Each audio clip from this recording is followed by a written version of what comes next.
That's what it is. Jumper, DM009. Yes, it's a throwback. Let's go.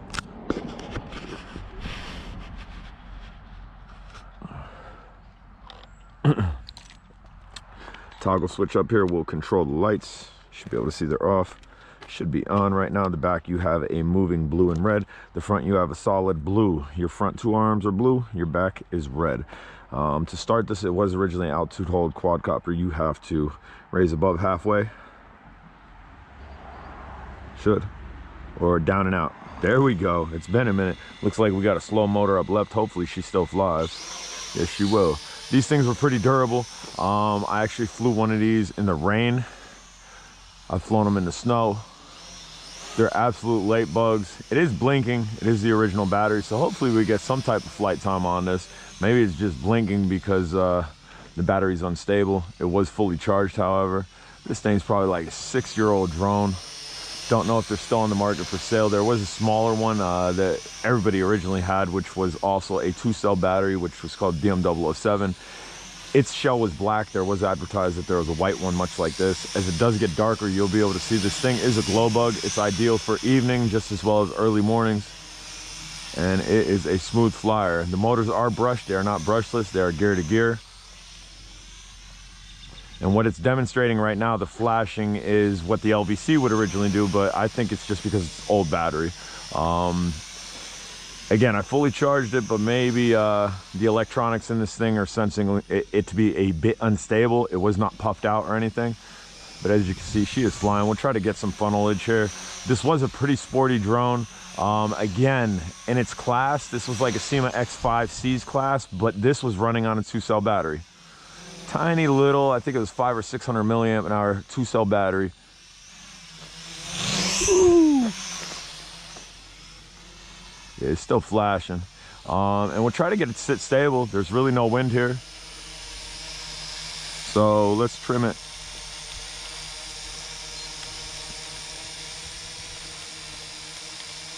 There we go. And we'll trim it forward, and we'll bring it over here. Let's see if it'll sit. So let's go right a little bit, back a little bit. You can actually control the drone this way with your trims. Bam. You see it just pitched that way. Now it's going back that way. So let's, bam. There we go. Look, we just trimmed it out. There's very little wind. It's maintaining space. It is drifting that way slightly, obviously, to get it to, again, trim buttons. Boop, it just tilted that way. So now it's going that way on its own. And now it's straight. It is drifting backwards. We can go ahead and fix our trim forward. Bam, did you see it just go? It just tilted. That's what these buttons are for. Even on toy grade controllers, you can absolutely, now it's gonna move a bit faster. I have it pitched forward a little bit more, so it's gonna have more aggressive pitch. But even on your toy grade quadcopters, your standard controllers from the factory, they have trim buttons on it. And that's what it's for. It's to get your drone flying as stable as possible. This ain't a GPS drone. It is a altitude hold drone. It does have a barometer inside of it. And with a non-altitude hold controller, which what the jumper is, it's maintaining the altitude because the barometer works. It is going forward. Again, we could trim backwards, and it should start coming backwards. It's actually holding right there really nicely in that general area, which is, we'll just go walk up to it. I'm not touching nothing. Look at this. Look at this. This is not a GPS drone. That's impressive. That's how you trim a drone out. That is impressive. It is drifting backwards now like I was originally trying to get it to do. We'll go ahead and pitch it forward and zoom around some more. Again, the battery was fully charged. So now I'm heavy pitch forward regarding the trim.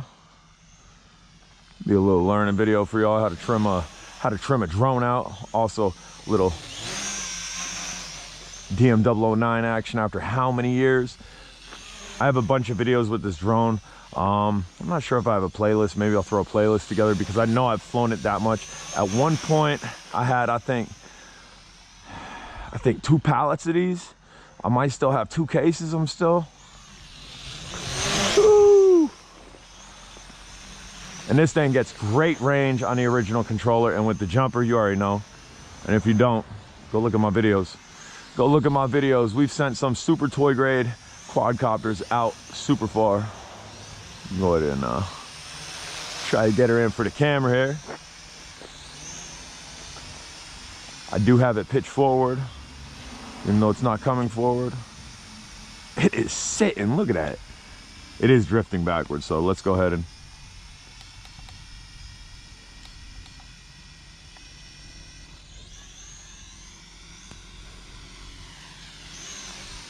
so, and again, demonstration, you can control your drone by your trims. Better sometimes than others, and I guess there's a wind blowing that way, and that's what's having it do that. Let's go ahead and bring it over.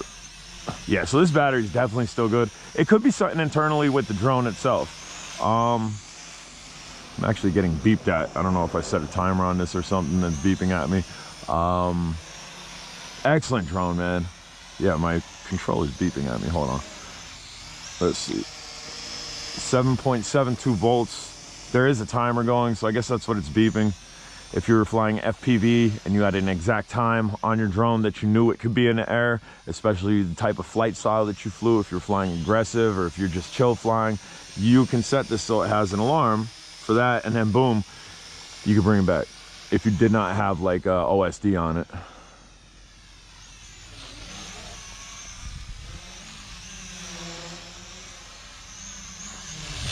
Yeah, I don't feel much sag in the battery at all. This thing's zooming around.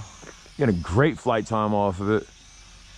And again, the darker it gets, the more that thing will glow. The entire thing glows at nighttime, I promise you. It is a glow bug. We'll go ahead and just put it up. You can see the blue really good around the back. You can see that red starting to shine through on the back. Whole thing glows though. I'm pretty sure I got night videos, night flight videos with this thing too. Guys, if you haven't subscribed, smash that subscribe button. Questions, comments, concerns, put it down below. Again, what I'm using is a jumper T8SG. It is just like if you lost your controller for your TV and you got a universal joint. This right here, I promise you. They sell the T16, they sell upgraded ones. Radio Master is also another great brand that sells multi-protocol controllers, much like what I'm stating. The one I'm using is Deviation. The other ones are configured off of OpenTX and variants of OpenTX. If you don't know what that means, there is Google. Or you can just type it in the search bar. Or just go to my jumper playlist. I got a lot of the radios, even 1 or 2 from Radio Master. Thing is flying. And I know for a fact that front left motor is a little slow, because I seen it. I don't know if the video picked it up or not. All right, try to get this cruise in front of us.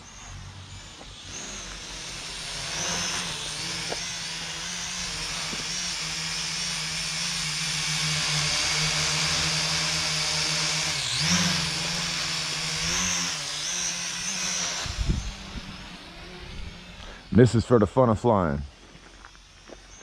That's why I've kept these things. A lot of the other drone channels ain't so droney no more. I mean, I also show different stuff on my channel, but our main premise is drones. Old school ones, new ones, modified ones.